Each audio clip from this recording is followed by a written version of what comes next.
ప్రభు వలలో ప్రవేశించే ముందుగా ఈ దినాలలో ప్రభు కృపను బట్టి గత దినాల్లో అపోస్తలుల బోధ అనేటువంటి దాని కొరకై దేవుని ప్రజలు స్పష్టమైన గ్రహింపు కలిగి ఉండాలని, భిన్నమైన బోధలు ఉండేటువంటి దినాలలో వాటి నుండి తమను తాము కాపాడుకోవాలని, అసలు అపోస్తలు ఏం బోధించారనే విషయమై కొంత దీర్ఘకాలంగానే మనము అపోస్తల కార్యం నుంచి యూదా పత్రిక వరకు మనం ధ్యానిస్తూ వచ్చినాం.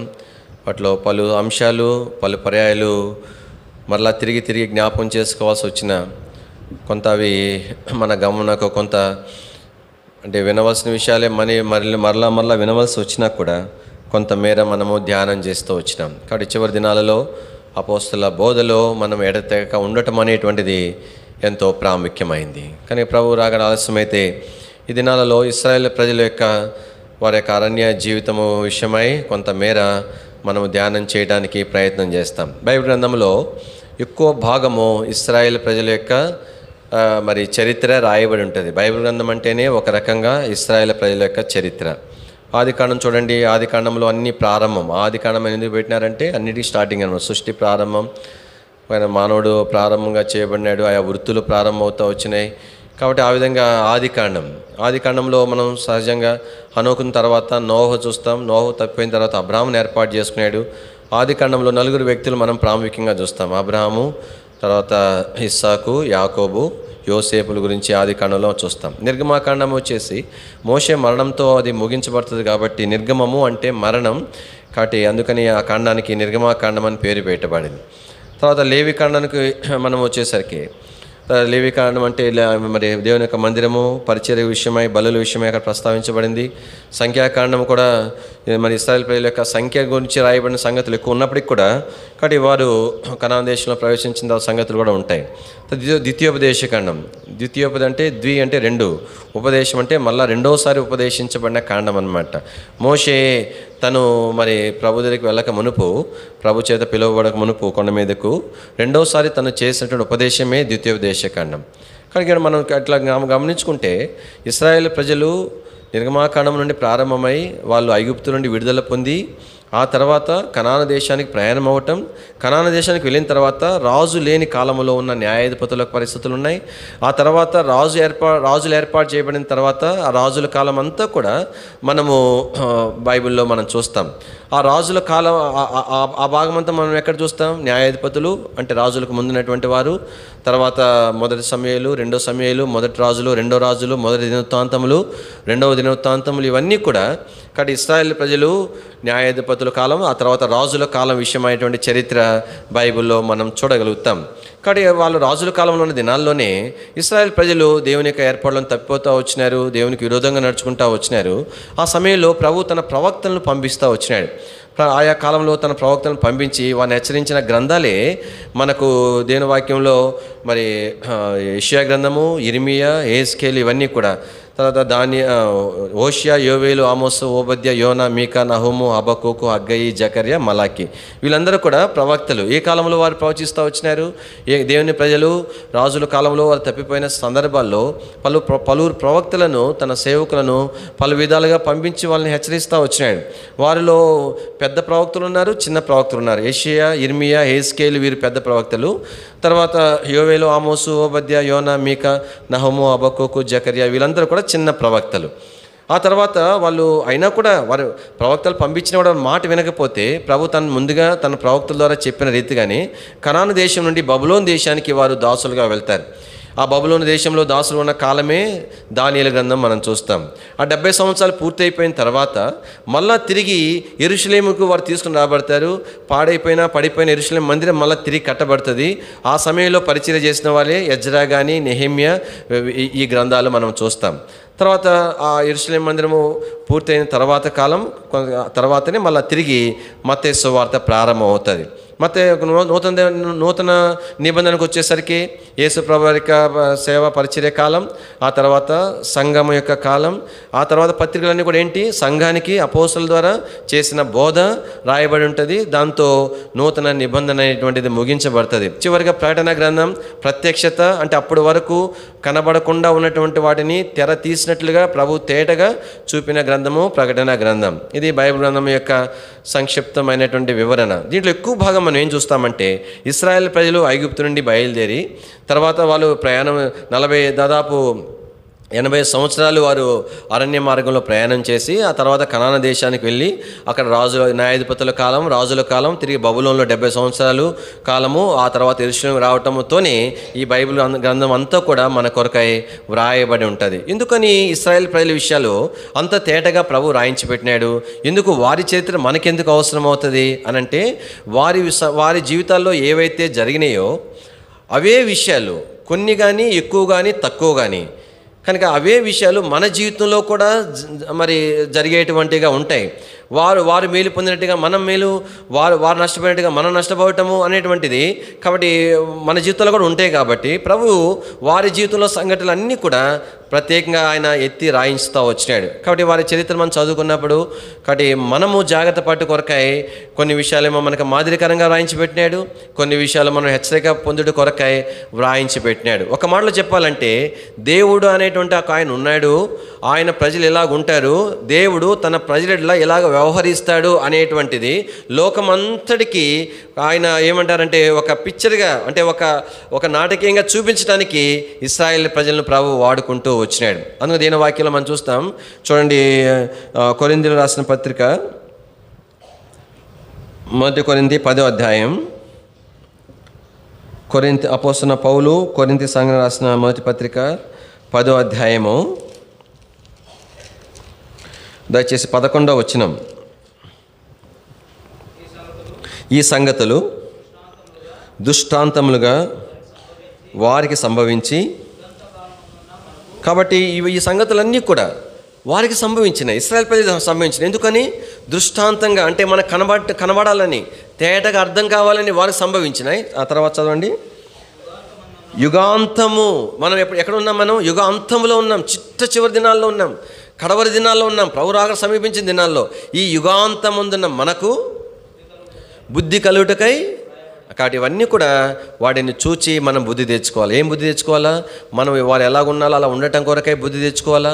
వారు ఎలాగ ఉండకూడదో వాళ్ళని చూసిన తర్వాత అలాగా ఉండకుండా ఉండుట కొరకై మనం బుద్ధి తెచ్చుకుంటూ కొరకై ప్రభు సంగతులన్నీ కూడా వ్రాయించి పెట్టాడు. కాబట్టి మనం తిరిగి ఈ యొక్క అరణ్య జీవితంలో ఇశ్రాయేల్ ప్రజల విషయమై మనం ధ్యానం చేయక మునుపు, కానీ నిర్గమాకాండం 1వ అధ్యాయానికి వస్తే అధ్యాయంలో ఉన్నటువంటి 2 వ్యక్తుల విషయమై మనం జ్ఞాపం చేసుకొని ప్రభు చిత్తమైతే ముందినాల్లో కొంత ముందుకు వెళ్ళడానికి ప్రయత్నం చేస్తాం. నిర్గమాకాండం 1వ అధ్యాయం. నిర్గమాకాండం 1వ అధ్యాయంలో మనకి ఇక్కడ ఫరో కనిపిస్తాడు.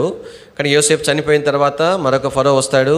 కాబట్టి యోసేపు కాలం ఉన్న ఫరో కాక మరొక ఫరో వస్తాడు. కాబట్టి ఆ ఫరోకి ఒక ఆలోచన కలుగుతుంది.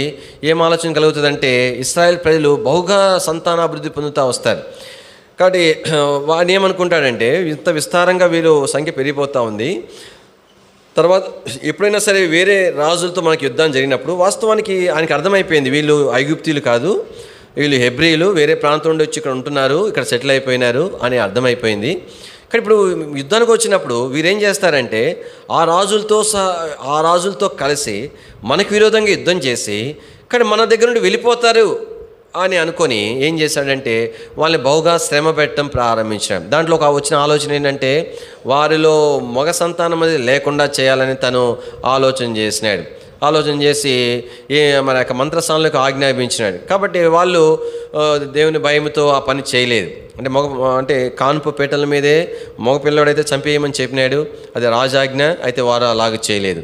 ఈ అధ్యాయంలో మనకు ఫరో కనిపిస్తాడు, అదే సమయంలో మంత్రస్థానులు కూడా మనకు కనిపిస్తారు. క్లుప్తంగా ఫరో విషయమై కొన్ని సంగతులు మనము జ్ఞాపం చేసుకోవడానికి ప్రయత్నం చేద్దాం. చూడండి, నిర్గమాకాండం 7వ అధ్యాయం. నిర్గమాకాండము 7వ అధ్యాయము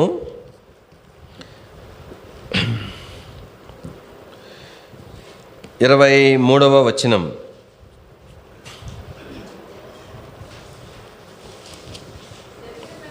జరిగిన దానిని మనసును పెట్టక ఫరో తిరిగి, కాబట్టి అసలు ఏం పట్టించుకోలేదు. కాబట్టి జరిగిందంతా కూడా అసలు తనకి ఏమి కూడా పట్టింపు లేదు. జరిగిన దాని మీద మనసు పెట్టక ఇంటికి వెళ్ళిపోయినాడు. ఏం జరిగింది అని అంటే, ప్రభు మోషే అహరోనులను పంపించినాడు. కానీ నా ప్రజలు వారిని నువ్వు పంపించాలా అని చెప్పి పంపిస్తే దేవుడు వారిని పంపించడానికి గుర్తుగా సూచనలుగా కానీ కొన్ని కార్యాలు ఫరో వారు చేస్తూ వచ్చినారు. కర్ర కిందకిస్తే పాము అయిపోయింది. ఆ పాము తోకపట్టుకొని మళ్ళీ తిరిగి కర్ర అయింది. రొమ్ము మరి దాని తర్వాత వాళ్ళు రొమ్మును చేయబెట్టి తీయగానే అది కుష్ఠవ్యాధిలాగా అయిపోయింది. మళ్ళీ రొమ్ము చేయబెట్టి తీయగానే మళ్ళీ మంచి శరీరంగా అయిపోయింది. అయినా వాళ్ళు ఫరో నమ్మలేదు, తన సేవకులు నమ్మలేదు. వాళ్ళ ఫరోలాగే ఏమంటారంటే వీళ్ళు చేసినట్టుగానే వారు కూడా కర్రలను పాము చేసినారు. ఒక విచిత్రమైన విషయం ఏంటంటే కానీ కర్రను పాము చేయగలిగినారు అంటే నష్టపడేదాన్ని చేయగలిగినారు. జరిగిన నష్టం ఆపడానికి మాత్రం వారికి జ్ఞానం సరిపోలేదు. కానీ తర్వాత ఏం చేసినారు? నైలు నదిని రక్తంగా మార్చినారు. నైలు నదిని రక్తంగా మార్చితే వాళ్ళు కూడా ఏం చేసినారు? వాళ్ళు కూడా రక్తంగా మార్చినారు. అంటే వారు ఏం చేయాల్సింది? వారికున్న శక్తి బట్టి రక్తంగా మారిందని మంచిగా చేయాలా, అది చేత కాదు. ఇప్పుడు కూడా సాతానికి ఏంటంటే పాడు చేయడమే చేత వచ్చేది కానీ బాగు చేయడం చేత కాదు. మన ప్రభువు మాత్రం బాగు చేసేవాడు. అది మొత్తానికి ఇదంతా జరుగుతున్నప్పటికి కూడా ఫరో ఇదంతా చూచిన వాడై ఏం చేయలేదని చెప్పండి, జరిగిన దానిని ఏం పెట్టలే, ఫరో మనస్సును పెట్టలేదు. కానీ దేవుని యొక్క ప్రజలంగా ప్రభు బలను సమీపించే ముందు మనం జ్ఞాపం చేసుకునవలసిన వారుగా ఉంటున్నాం. కానీ దేని మీద మనం మనస్సు పెట్టాలా, దేని మీద మన ధ్యాసం ఉంచాలా? దేని వాక్యంలో మొట్టమొదటి రాజు, ఇశ్రాయేల్ ప్రజల యొక్క మొట్టమొదటి రాజు సౌలు విషయమై మనకి జ్ఞాపం చేయబడతా వచ్చింది. దేవుడు సౌలుని ఏర్పాటు చేసుకున్న తర్వాత సౌలు ద్వారా దేవుడు జరిగించాలనుకుంటే మొట్టమొదటి ప్రక్రియ ఏంటంటే అమాలేకులను ఏం చేయాలా? సమూలంగా నిర్మూలన చేయాలా అని తన యొక్క ఏదైతే ఉద్దేశించినాడో ఆయన ఉద్దేశాన్ని ఎవరి ద్వారా నెరవేర్చాలనుకున్నాడు? సౌలు ద్వారా నెరవేర్చాలనుకున్నాడు. ఎంత తేటగా దేవుడు సౌలుకి కాబట్టి సమూయేలు ద్వారా వర్తమానం పంపిస్తే సౌలు ఎందుకు నష్టపోయినాడు? సౌలు రాజుగా కాకముందు ఎంతో ఆత్మీయమైన వాడు, ఎంతో తగ్గింపు కలిగినటువంటి వాడు, ఎంతో దీనత్వము, తర్వాత అనేక విషయాలు చక్కని గ్రహింపగలిగినటువంటి వాడు. అంతమాత్రమే కాదు, నూతన మనస్సును కలిగినటువంటి వాడు, ప్రవక్తతో కలిసి సువార్తను ప్రకటించిన వాడు. అది ఎందుకు తప్పిపోయినాడు అని అంటే దేవుడు తనకు చెప్పిన మాటల మీద తను శ్రద్ధ పెట్టలేదు, మనస్సు పెట్టలేదు. దేవుని వాక్యంలో ఎందుకని దేవుడు అమాలేకులను సమూలంగా నిర్మూలన చేయాలనుకున్నాడు?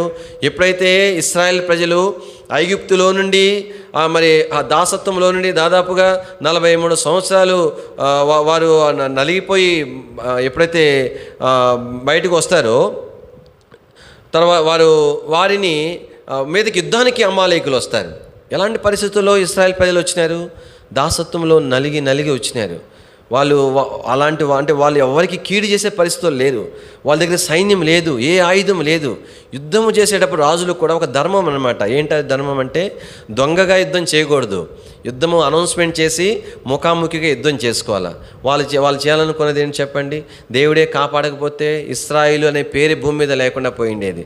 ఎందుకంటే వారు దాసత్వంలో నలిగి వచ్చిన వాళ్ళు కత్తి ఇచ్చి యుద్ధం చేయమన్నా కూడా పట్టుకునే స్థితిలో వాళ్ళు లేరు, నలిగిపోయినారు.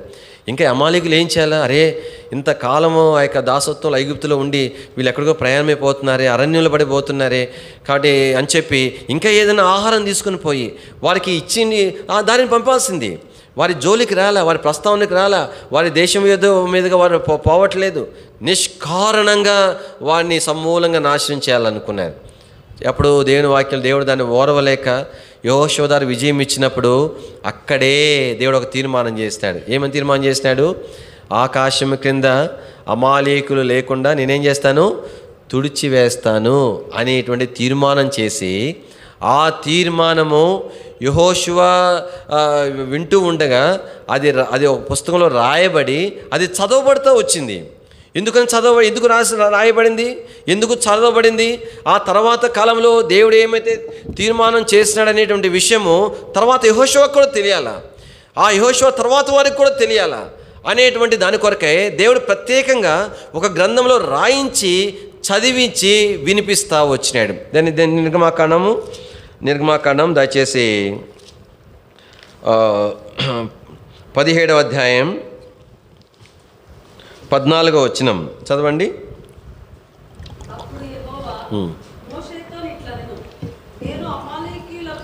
నేను అమాలేకుల పేరు ఆకాశం కింద ఉండకుండా బొత్తిగా తుడిచివేయుదును గనక జ్ఞాపకార్థముగా గ్రంథంలో దీన్ని వ్రాసి యోషువ ఎందుకు వినిపించాలా? మోషే తర్వాత తనే నాయకుడు. అంటే యోషువ కొరకు మాత్రమే కాదు, ఆ తర్వాత యోషువ తర్వాత వారికి అది మళ్ళీ వినిపించబడాలి. జ్ఞాపకార్థంగా, గుర్తుగా, దేవుడు చేసిన తీర్మానము అది నెరవేర్చబడవలసింది అనేది గుర్తుగా దేవుడు రాయించి పెడితే దానిని సౌలు ద్వారా నెరవేర్చాలనుకున్నాడు. దీని వాక్యం మనం చూస్తాం. కానీ సౌలు యొక్క స్థితి మొదటి సమూయేలు గ్రంథం. కనుక ఫరో ఎలాగైతే మనసు ఉంచలేదో సౌలు కూడా, మరి రాజు అయినటువంటి సౌలు కూడా అలాగనే తను నడుచుకుంటూ వచ్చినాడు. దేని వాక్యంలో దయచేసి మొదటి సమూయేలు గ్రంథం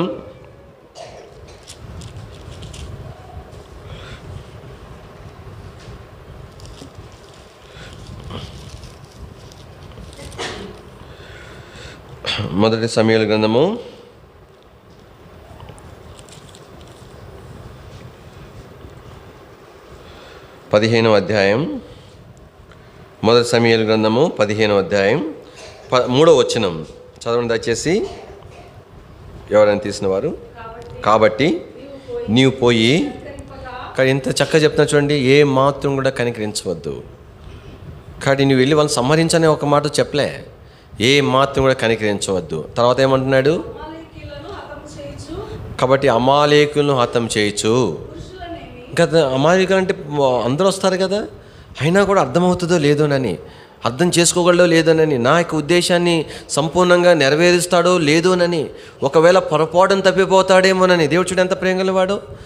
ఏమని చెప్తున్నాడు? పురుషులనే కానీ, స్త్రీలనేమి, బాలురనేమి అంటే అనుకోవచ్చు. పురుషులు స్త్రీలు అన్నారు, పాప చిన్నపిల్లల్ని ఎందుకు దేవుడు సంహరించమంటే అనుకుంటాడేమో, పసిబిడ్డలే అనుకుంటాడేమో, కనికరిస్తాడేమో.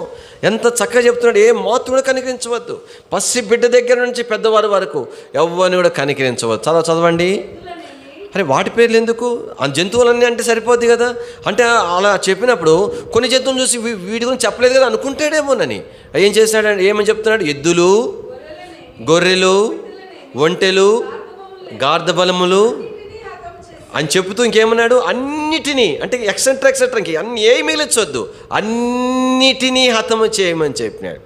ఆ జాబితాలో ఎద్దులున్నాయి, ఆ జాబితాలో గొర్రెలున్నాయి. ఈ మనుషుడు ఏం చేసినాడు? కాబట్టి దేవుని వాక్యంలో చూడండి 9వ వచనం చదవండి. సౌలును జనులను కూడి అగగును, గొర్రెలలోను ఎడ్లలోను, క్రొవ్విన గొర్రె పిల్లలను మొదలైన వాటిలోను మంచి వాటిని నిర్మూలము చేయక కడగా నుంచి పనికిరాని నీచ పశువులన్నిటినీ ప్రభు చెప్పినాడా? దేవుని మాట మీద మనస్సు ఉంచాలి కదా. నా ప్రభు తన దృష్టికి తను కూడా యోగ్యుడు కాదు. సమూయేలు చెప్తే ఏమన్నాడు? నా కుటుంబం ఎంత అల్పమైంది, నేను బిన్యామీని గోత్రానికి చెందినవాడిని, నా గోత్రము ఎంత అల్పమైన గోత్రం, దాంట్లో నా తండ్రి కుటుంబం ఎంత అల్పమైంది. తన దృష్టికి తను కూడా యోగ్యుడిగా లేని స్థితిలో ఇంత గొప్ప ఆధిక్యత ఇచ్చి రాజుగా చేస్తే ఈ మనుషుడిని దేవుడు ఏమి కోరినాడు? కేవలం ఆయన మాట వినాలని కోరినాడు. కానీ ఏమీ అడగట్లే. ఇంత స్పష్టంగా చెప్తే ఆ ఎద్దులు, గొర్రెలు అనేటువంటిది కూడా ఆ జాబితాలో ఉన్నప్పటికీ కూడా వాటిలో కొన్నిటిని ఉండనిచ్చినాడు. సమూయేలు వచ్చేసరికి ఎంత సంతోషంగా ఎదురెళ్ళి అరే ప్రభు నాకేం చెప్పినాడు, నేనేం చేశాననే ఆలోచన లేదు. కానీ నేను చక్కగా దేవుని మాట నెరవేర్చినానని చెప్పిపోతే సమూయేలు చెప్తా వచ్చినాడు. దీని వాక్యం ఎప్పుడైతే ఈ పని చేసినాడో సమూయేలుతో ప్రభు చెప్పినాడు, సౌలును నేను విసర్జించినాను, నా మాట వినలేదు, కాబట్టి నా మాటను లక్ష్య పెట్టలేదు అని చెప్తే సమూయేలు ఎంతో బాధతో సౌలు ఎద్దుకు వచ్చినాడు. దీని వాక్యంలో రండి ఏమని చెప్తున్నాడు దయచేసి 13 వచ్చిన అతడు సౌలు వద్దకు రాగా సౌలు, యెహోవా వలన నీకు ఆశీర్వాదం కలుగును గాక, యెహోవా ఆజ్ఞను నేను నెరవేర్చి తిని. కాబట్టి నేను నెరవేర్చాను, నేను ఎంత చక్కగా దేవుని ఆజ్ఞను అనుసరిస్తున్నాను, నమ్మకంగా ఉన్నాను అని చెప్తున్నాడు.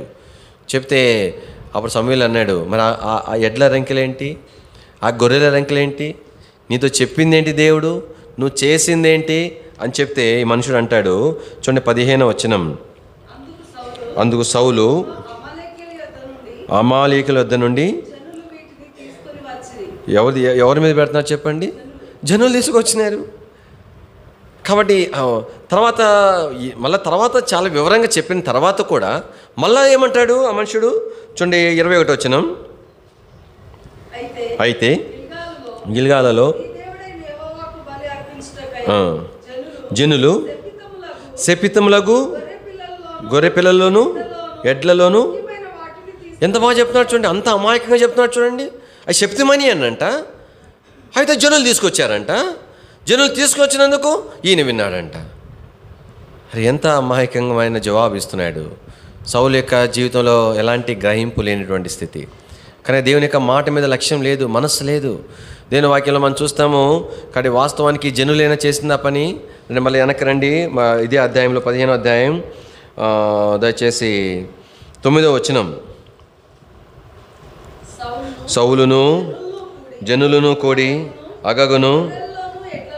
ఇక్కడ ఎవరెవరు కూడా అంట? సౌలును జనులను, అంటే ఈ గొర్రెలు ఎడ్లను ఉంచింది ఎవరు?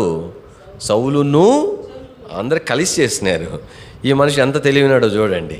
కలిసి చేసి మళ్ళీ అమాయకంగా వాళ్ళ మీద నెట్టేస్తూ ఉన్నాడు. కాబట్టి ఎంత కారణం ఏంటంటే, దేవుని వాక్యం సౌలు యొక్క జీవితం చూస్తాం. దేవుడు సౌలును ఏర్పాటు చేసుకుని రాజుగా చేసి ఇంత శ్రేష్టమైన స్థితి ఇచ్చి ఏం కోరినాడు? తన ఉద్దేశాలు నెరవేర్చాలని కోరినాడు. తన మాట మీద మనసు ఉంచాలని కోరినాడు.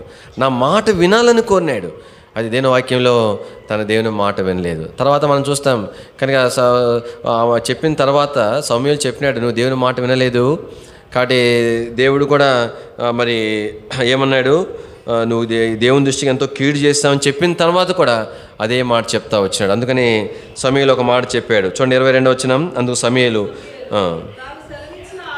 సెలవిచ్చిన ఆజ్ఞను ఒకడు గైకొనుట వలన, ఆజ్ఞను గైకుంటే, దేవుని మాట వింటే, దేవుడు చెప్పినదిగా చేస్తే దేవుడు ఏం చేస్తాడంటే చెప్పండి?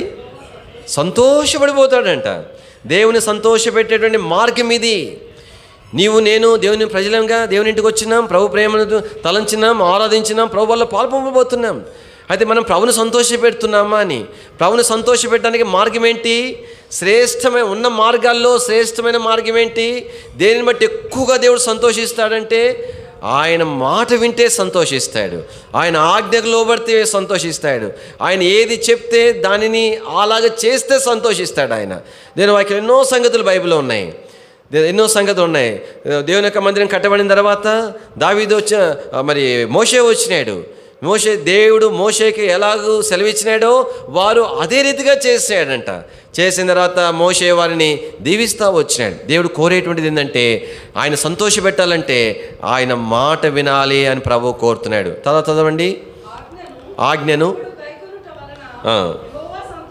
సంతోషించినట్లు ఒకడు దహన బలులను అర్పించుట వలన, దహన బలులను అర్పించుట వలన కూడా దేవునికి సంతోషం కలుగుతుంది. సంతోషించుననే ప్రశ్న ఉంది. అంటే బలుల వలన కూడా ఏం కలుగుతుంది? సంతోషం కలుగుతుంది. గుర్తుపెట్టుకోవాలా, మనం దేవుని పరిచర్య చేయడం వల్ల కూడా దేవుడు సంతోషపడతాడు. దేవునింటి రావడం వల్ల కూడా సంతోషపడతాడు. దేవునికి ఏదో ఒక రీతిగా కానుకలు ఇవ్వడం ద్వారా సంతోషపడతాడు. దేవుని సువార్తలో పాల్పొందే అన్ని సంతోషపడతాడు. అయితే ఎప్పుడంట? ఆలోచించుము. అర్పించుట కంటే దీనికంటే అది శ్రేష్టం. ఎప్పుడు దీన్ని అంగీకరిస్తాడు? ఆయన మాట వింటే దానితో పాటు చేసే దీన్ని అంగీకరిస్తాడు. కాబట్టి అసలైన దానిని మనం చేయకుండా ఉంటే దానిని పక్కన పెట్టి చేసేది ఏది కూడా దేవుడు అంగీకరించాడు. శాస్త్రుల పరిశీలి విషయం ఏం చూస్తాం? శాస్త్రుల పరిశీలి ఎంత అసలు ఏమంటే జీలకర్రలో కూడా వాళ్ళు దశమ భాగం ఇస్తారంట, సోపులో కూడా దశమ భాగం ఇస్తారంట, ఆకుకూరలో కూడా దశమ భాగం ఇస్తారంట. అయితే దేవుని దృష్టికి న్యాయము కనికరమైన వాటిని ఏం చేస్తారంట వాళ్ళు? ఏం ప్రయోజనం అంటే పిల్లల జ్ఞాపకం పెట్టుకోవాలా, దేవుని మాట వినుట అనేటువంటి మొదటి ప్రాధాన్యత. అప్పుడే దేవుడు సంతోషిస్తాడు. అలాగ సంతోషపెట్టే క్రమంలో దానితో పాటు నువ్వు ఏమి చేసినా దేవుడు అంగీకరిస్తాడు. కానీ ఆయన మాట నేను వినకుండా, ఆయన మాట మీద మనస్సు పెట్టకుండా, ఆయన నాతో ఏం చెప్తున్నాడనే దాని మీద గమనం పెట్టకుండా మన జీవితంలో మనం దేవుని కొరకు ఏది చేసినా కూడా దాన్ని ఏం చేస్తాడు చెప్పండి? అది అంగీకరించనే అంగీకరించడు.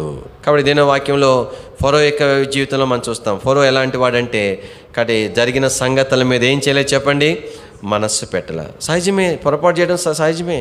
ఈ మనుషుడు ఆ మాట మీద మనసు పెట్టలే, తప్పు చేసినాడు.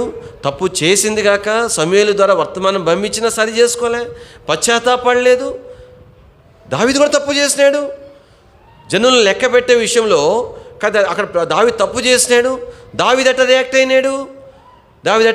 రండి సమూయేలు 2వ గ్రంథం, 2వ సమూయేలు 24వ అధ్యాయం. 2వ సమూయేలు 24వ అధ్యాయము దయచేసి 10వ వచనం. జనసంఖ్య చేసినందుకై దావీదు మనసు కొట్టుకొనగా అతడు నేను చేసిన పని వలన. దావీదు చూడండి, ఒక తప్పు జరిగింది అనేటువంటిది ఎప్పుడైతే తప్పు అని తెలియనప్పుడు చేసినాడు, తప్పు అని తెలియగానే దావీదు మనసు ఏమైందంట చెప్పండి, కొట్టుకుందంట, అల్లాడిపోయిందంట. ప్రియులరా, దేవుని ప్రజలంగా ఈ దినాల్లో ఫరోలాగా ఉన్నామా, దావీదులాగా ఉన్నామా? సౌలులాగా ఉన్నామా, దావీదులాగా ఉన్నామా? నా ప్రభు నాతో మాట్లాడిన మాటల మీద నేను లక్ష్యం ఉంచుతున్నాను, దాని మీదే నా మనస్సు, నా ప్రభువును సంతోషపెట్టడమే నా మనస్సు అని చెప్పగలమా? ఇది మొదటి సంగతి. ఫరో యొక్క జీవితంలో ఫరో ఎలాంటి వాడంటే శ్రమ వచ్చినప్పుడు మాత్రము ఎంత తీర్మానం చేసుకుంటాడో అంత తీర్మానం. మనం కూడా అంత స్పీడ్గా తీర్మానం చేసుకోం. ప్రభువా ఇంకెట్లా నేను తప్పిపోను అని తీర్మానం చేసుకుంటాడంట. ఆ శ్రమ తప్పిపోనివ్వండి, పక్కపోనివ్వండి, ఎంత స్పీడ్గా మారు మనసు పొందుతాడో అంత స్పీడ్గా యూటర్న్ తీసుకుంటాడు. అయిపోయింది. ఎందుకు శ్రమ ఉన్నప్పుడేమో ఒక తీర్మానం, శ్రమ తొలిగిపోయిన తర్వాత మరొక తీర్మానం. శ్రమ ఉన్నప్పుడు ఏంటి, ప్రభా నీ మాట వింటా. ఎన్నోసార్లు మనం అట్లనే ఉంటాం కదా, ఏదైనా ప్రభుకి చిన్న కష్టం పెడతాడు, అనారోగ్యత పెడతాడు, ఇబ్బంది పెడతాడు. ప్రభా నేను నీ మాట వింటాను ప్రభా, కాబట్టి నేను పలానా విషయంలో నేను నష్టపోయాను, నీ మాట వినలేదు, ఇలా చేయకూడదు చేశాను, ఇలాంటి చేయవలసిన చేయలేదు ప్రభా, నన్ను క్షమించు ప్రభా, ఇక నేను అట్టుండను ప్రభా. ఎంత ప్రార్థన చేసుకుంటాం, ఎన్నిసార్లు ప్రార్థన చేసుకుంటాం, ఎన్ని విషయాల్లో ప్రార్థన చేసుకుంటాం. ఆ దేవుడు మనం మొర ఆలకించి నిజమేనని చెప్పి ఆ శ్రమ తీసివేస్తే, శ్రమ తీసేయగానే ఎట్లుంటుంది? ఆ తీర్మానం మీద ఉంటామా చెప్పండి? ప్రభుత్వం చేసిన నిబంధన ప్రకారం ఉంటామా? మళ్ళీ గుర్తు చేసుకుంటామా?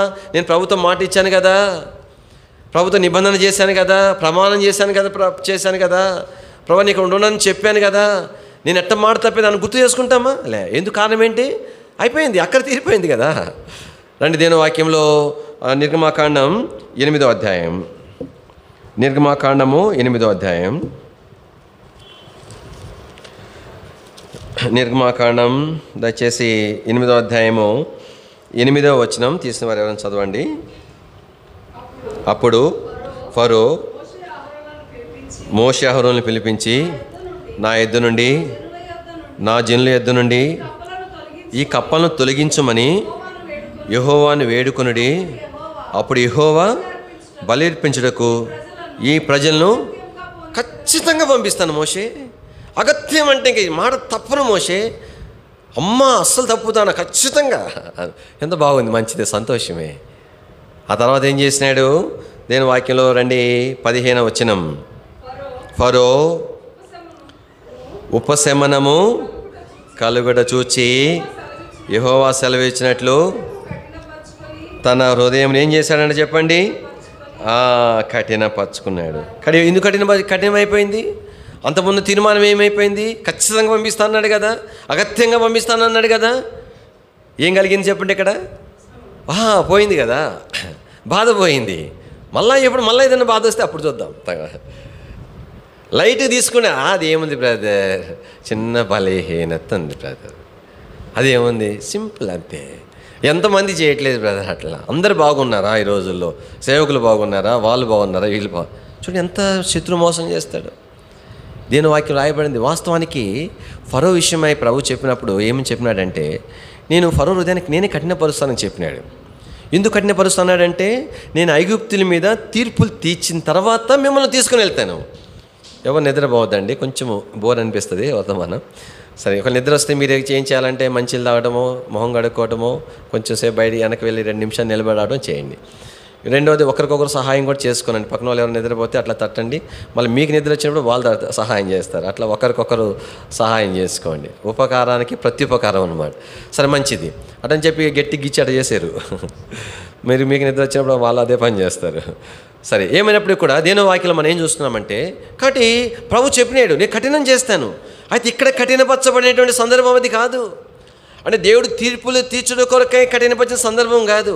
నేను వాక్యం రాయబడుతుంది 15వ వచనంలో, ఉపశమనం కలుగుట చూచి యెహోవా సెలవిచ్చినట్లు తన హృదయము ప్రభు సెలవిచ్చినాడు. ఇక్కడ తన హృదయమును ఏం చేసినాడు? కఠినపరచుకున్నాడు. ఇక్కడ ఫరో తనంతట తానుగా చేసిన ప్రక్రియ. ఎందుకు అలా చేసినాడంటే తన ఉపశమనం కలిగింది కాబట్టి తను కఠినపరచుకున్నాడు. తర్వాత దీని వాక్యంలో 8వ అధ్యాయంలోనే 32వ వచనం, అయితే ఫరో ఆ సమయము కూడా తన హృదయమును కఠినపరుచుకున్నాడు. అక్కడ కఠినపరుచుకున్నాడు, ఇక్కడ కూడా తన హృదయాన్ని కఠినపరుచుకున్నాడు. అంటే ఈ కఠినపరుచుకునే ప్రక్రియలో తన తప్పిదం, తల బలీనత ఫరోలో మనం చూస్తూ ఉంటున్నాం. అది దేని వాక్యంలో మనం చూస్తాం. ఇక్కడ తను కఠినపరుచుకున్నాడు. చివరికి ఇది ఎక్కడికి దారి తీసింది? కానీ ప్రభు చెప్పినట్లుగానే ప్రభు తన హృదయాన్ని కఠినపరిచినాడు. దేని వాక్యంలో దయచేసి 8వ అధ్యాయము 9వ అధ్యాయము 7వ వచనం. ఫరో తెలిసినప్పుడు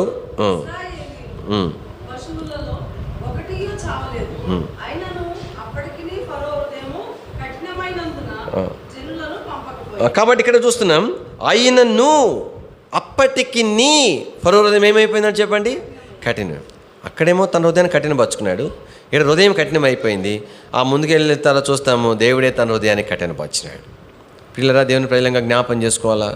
ఇక్కడ ఎన్నోసార్లు మన ప్రభు విషయమై మనం ఎన్నోసార్లు దేవుని వాక్యం వింటాం, ఈ వాక్యం చదువుతాం. దేవుడు ఎన్నో విషయాలు మనం బోధిస్తాడు, నేర్పిస్తాడు. చేసుకునే తీర్మానాల్లో స్థిరంగా ఉంటున్నామా అని. కఠినపరుచుకుంటే కఠినమైపోతే చివరికి హృదయం ఏమైపోద్ది? కఠినంగా అయిపోద్ది. కఠినంగా అయిపోతే ఏమవుతుంది? చివరికి ప్రభువు కూడా ఏం చేస్తాడు? కాఠిన్యానికి ఏం చేస్తాడు? అప్పగించి వేస్తాడు. అప్పగించడం అంటే కఠినంగా ఉండమని కాదు, వదిలిపెట్టేస్తాడు. ఇంక నీకు ప్రేరేపించేది ఉండదు. ఇక నీలో పశ్చాత్తాపం కలిగినట్లుగా ఉపదేశం ఉండదు. ఎందుకు కారణం? ఎక్కడ ప్రారంభమైంది పతనం? నా దగ్గర ప్రారంభమైంది. నేను కఠినపరచుకోవడం ప్రారంభించాను. ఫరో తన హృదయాన్ని కఠినపరుచుకున్నాడు. ఆ తర్వాత ఆ సమయం కూడా తన హృదయాన్ని కఠినపరుచుకున్నాడు. ఆ తర్వాత ఏముంది? అయినను అప్పటికి నీ కఠినపరుచుకున్నాడు. ఎన్నిసార్లు ప్రభు అవకాశం ఇచ్చినా మరలా కఠినపరుచుకుంటూ వచ్చినాడు. చివరికి ప్రభు కాఠిన్యానికి అప్పగించడం అంటే ఇక విడిచిపెట్టేస్తాడు. ప్రభు ప్రేరేపించి బోధించి నేర్పించి గద్దిస్తేనే ఆడకాడికి పశ్చాత్తాపం కలుగుతుంది. ఇంక విడిచిపెట్టేస్తే హృదయం మారుతుందో చెప్పండి? దేని వాక్యం రోమి రాసిన పత్రిక 1వ అధ్యాయంలో మనం చూస్తాం. రోమి రాసిన పత్రిక 1వ అధ్యాయం, అపోస్తలుడైన పౌలు రోమ సంఘం రాసిన 1వ పత్రిక 1వ అధ్యాయం దయచేసి 28వ వచనం అందరం కలిసి చదువుదామండి. రోమ 1:28 అందరం కలిసి. వారు తమ మనసులో దేవునికి చోటియ నొల్లకపోయిరి గనక చేయరాని కార్యములు చేయుటకు దేవుడు భ్రష్ట మనసుకు అప్పగించెను. అంటే దేవుడు అంటే అప్పగించడం ఏంటి? దేవుడే నువ్వు భ్రష్ట మనసుకు ఉండిపోనే అట్లా అంటే ఆ భ్రష్ట అప్పగించడం అంటే దేవుడు అప్పగించేస్తానికి అది ఆ భ్రష్ట మనసు వదిలిపోదన్నమాట. అని అట్లా చేస్తాడా అంటే అర్థం ఏంటి? ఇక్కడ ప్రభు విడిచిపెట్టేస్తున్నాడు. ప్రభు ఎన్నోసార్లు నీ యొక్క నాయక జీవితంలో ఎంతో కార్యం చేస్తేనే ఎంతో మారుతున్నాం. అలానే ప్రభు విడిచిపెడితే మార్పు కలుగుతుందా చెప్పండి? ఎందుకని అలా విడిచిపెట్టేసినాడు? దేని వాక్యం ఏం రాయబడతా ఉంది? వారు తమ మనస్సులో ఎవరి చోటు ఇవ్వలేదు? దేవునికి చోటు ఇవ్వలే, దేవుని వాక్యానికి చోటు ఇవ్వలేదు, దేవుని మాటకు చోటు ఇవ్వని కారణాన్ని బట్టి ప్రభు విడిచిపెట్టేసినాడు. తెలీదా? అలా చేయకూడదని తెలీదా? అలాగ చేయాలని తెలీదా? తెలుసు. బాగా ఎరిగి ఉండే వారు అలాగ చేస్తూ వచ్చినారు. చేయటం మాత్రమే కాదు, కాబట్టి ఒకరినొకరు ప్రోత్సహించుకొని సంతోషంగా సమ్మతిస్తూ వచ్చినారంట. రండి దేని వాక్యం ఇదే రోమీ రాసిన పత్రిక 1వ అధ్యాయంలో దయచేసి 32వ వచనం. ఇట్టి కార్యములు అభ్యసించువారు మరణమునకు తగిన వారని దేవుని న్యాయవిధి వారు బాగుగా ఎరిగి ఉండేయో. ఎన్నోసార్లు ఎన్నో విషయాల్లో మనం తెలియక కాదు. ప్రభుత్వం చెప్పగలమా? నాకు తెలియదు ప్రభా, ఇప్పుడు నేను ఆ సంగతి అట్లా ఉండాలి, నన్ను ఎప్పుడు వినలేదు ప్రభా, అట్లా చేయకూడదని నాకు ఎవరు చెప్పలేదు ప్రభు చెప్పగలమా? చెప్పలేం. ఎందుకంటే ఎన్నో పర్యాయాలు ఎన్నో రీతిలుగా ప్రభు నీతో నాతో మాట్లాడుతూ వచ్చినాడు, ఎన్నో విషయాలు మాట్లాడుతూ వచ్చినాడు. బాగా తెలుసు, తేటగా తెలుసు, బాగా ఎరిగి ఉండి కూడా నేను వాక్యం ఏం రాయబడిందంటే ఎరిగి ఉండి వాటిని చేయుచున్నారు, ఇది మాత్రమే కాక అంటే అలవాటు చేసుకుంటున్నారు. చేయటం మాత్రమే కాదు, అది అభ్యాసం రోజు అది అలవాటు అయిపోవాలన్నమాట. అలవాటు చేసుకుంటూ తర్వాత చదవండి. కాబట్టి అలవాటు చేసుకోవడమే కాదు, కాబట్టి అరే చేయకూడదని నేను మానుకోవలసిన బదులు కానీ సంతోషంగా ఏం పర్వాలేదు అన్నట్లుగా. ప్రియులారా, ఫరో యొక్క జీవితం మనం చూస్తూ వచ్చినప్పుడు ఫరో రెండోదిగా మనం చూసే లక్షణం ఏంటంటే ఫరో తన హృదయాన్ని ఏం చేస్తూ వచ్చినాడు చెప్పండి? కఠినపరుచుకుంటూ వచ్చినాడు. కానీ ఆ మాటలు మరలా జ్ఞాపం పెట్టుకోవాలా. తన హృదయాన్ని కఠినపరుచుకున్నాడు, అయినను తన హృదయాన్ని కఠినపరుచుకున్నాడు. ఏమన్నా ఆ సమయంలోనూ కఠినపరుచుకున్నాడు, అయినను అప్పటికి తన హృదయాన్ని ఏం చేస్తూ వచ్చినాడు? కఠినపరుచుకుంటూ వచ్చినాడు. ప్రార్థన ఏం చేయకుండా ఉన్నాడు అనుకున్నారా? ఫరో చేసేంత ప్రార్థన మనం కూడా చేయలేము. అంత ఉప్పుదల ప్రార్థన మనకు కూడా అంత స్పష్టంగా రాదు. ఎన్నోసార్లు అందరి మీద పెట్టి చేస్తాం. కానీ ఫరో ఎంత బాగా ప్రార్థన చేస్తున్నాడో తెలిసిన, ఎంత చక్కగా ఒప్పుకున్నాడో తెలిసిన. రండి దేని ఒక వాక్యంలో నుంచి దయచేసి 9వ అధ్యాయం నిర్గమాకాండం 27వ వచనం.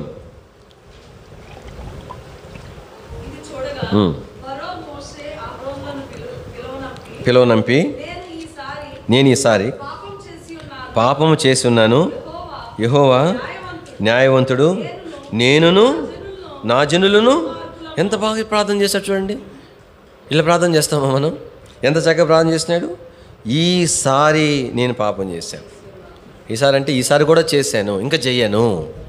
ఇన్నిసార్లు నేను తప్పిపోయాను, ఈసారి కూడా చేశాను. అయితే ఇప్పుడు నాకు కళ్ళు తెరవబడ్డాయి, నేను ఇంకా చెయ్యను, పాపం చేశాను. ఏమంటున్నాడు? యెహోవా న్యాయవంతుడు. అంటే దేవుడు శిక్షించినాడంటే సరిగా నాకు తగిన అట్టనే చేయాలి దేవుడు నాకు. ఎందుకంటే నేను ఆ దేవుని అట్లా నడుచుకున్నాను. న్యాయవంతుడు కాబట్టి శిక్షించినాడు ఆయన. ఇంకో ఏమంటున్నాడు?